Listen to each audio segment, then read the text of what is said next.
Corpbiz.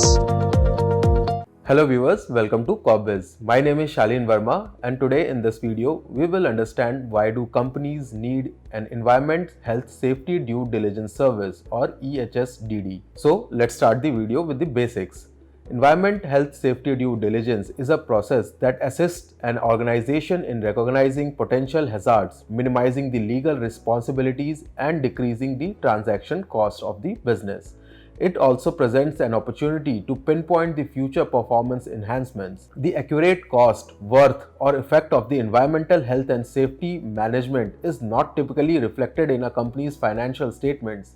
When involved in a merger or acquisition, the purchaser's primary concern is avoiding any unexpected issues after completing the transaction. The purpose of due diligence here is to comprehensively evaluate the target and communicate any significant risks or liabilities to the buyer. Let's first understand how businesses can benefit from conducting an EHS due diligence process. During the due diligence process, an EHS consultant will identify 4 key things for a business. The first will include any regulatory obligation that may result in monetary corrective actions for the buyer. Next is any risk that could have a tangible or intangible impact on the business. The third advantage will be to provide support for business decisions related to the acquisition. And lastly, if the risk or issues that are identified, the EHS consultant can advise the negotiation representatives to address those risks either contractually or monetarily. Now, it is also important to understand the laws governing the due diligence process in India, as organizations need to gather and analyze various documents and information related to environment, health and safety aspects of the business. Some of the major laws governing the due diligence process includes the Environment Protection Act of 1986, the Water Prevention and Control of Pollution Act of 1974, the Air Prevention and Control of Pollution Act of 1981, the Hazardous and Other Waste Management and Transboundary Movement Rules of 2016, the Factories Act of 1948, the Mines Act of 1952, and lastly, the Food Safety and Standards Act of 2006. Now, let's talk about the process of environment, health and safety due diligence. First is the pre-due diligence. This identifies the scope of the EHS due diligence, assign a team and prepare a checklist of documents and information that needs to be reviewed. The next is document review. Review of relevant documents and informations related to EHS aspects such as permits and licenses, compliances, records, environmental assessments, safety reports, health and safety policies, insurance policies, and human resource policies. The next is site visits and inspections. This includes conducting site visits and assessments to identify potential environmental safety and health hazards. The next is interviews. To conduct interviews with key personnel including EHS managers, employees, contractors and other stakeholders to gather information and identify potential risks and liabilities. The next is the risk assessment. Analysis of the information gathered to identify potential EHS risks and liabilities such as non-compliance with the laws and regulations, hazardous waste generation and its management, environmental contamination, safety hazards and other employee health risks. Next is reporting and recommendations. To prepare a report outlining the findings of the EHS due diligence, including recommendations for risk mitigation, compliance and performance improvements. Next is follow-up.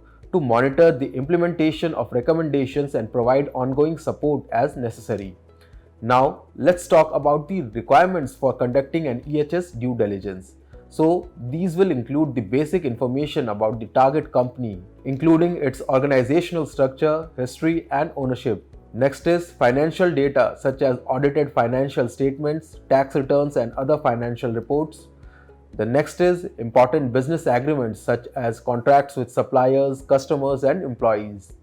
Next is intellectual property right details such as patent, trademarks, copyrights and trade secrets. The next is litigation aspects such as pending or past legal actions, disputes or investigations with the company.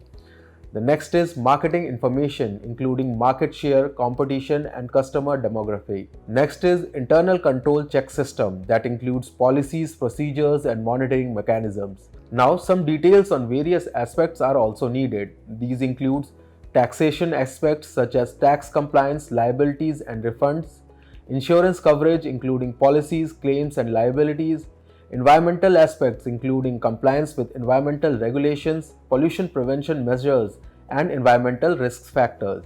The next includes human resource aspects such as employee agreements, employee benefits, and compliance with labor laws.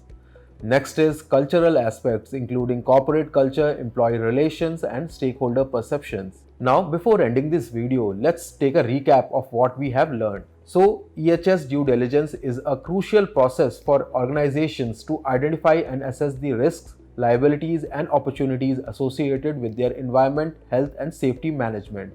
It can help organizations comply with relevant laws and improve their performance in time. Though an EHS due diligence may vary depending on the country, region, or industry involved, the process should include an efficient and consistent EHS and ESG due diligence process that facilitates informed business decisions around acquisitions and mergers under relevant laws and regulations of the country. So, if you are looking for expert assistance to help you avoid any uncertainty and surprises, contact our experts from Corpbiz today from the details shown.